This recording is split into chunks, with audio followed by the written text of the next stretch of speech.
మాజీ మంత్రివర్యులు సింగిరెడ్డి నిరంజన్ రెడ్డి ఆదేశానుసారం ఈరోజు కౌన్సిలర్ కంచరవి ఆధ్వర్యంలో 6వ వార్డు మిట్టుపల్లి రంగంగడ్డలో బీఆర్ఎస్ పార్టీ కారు గుర్తుకు ఓటు వేయాలని ఇంటింటి ప్రచారం చేయడం జరిగింది.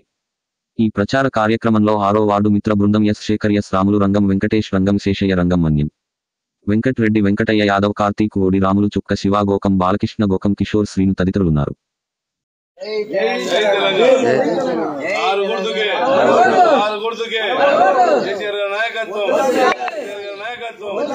జై తెలంగాణ.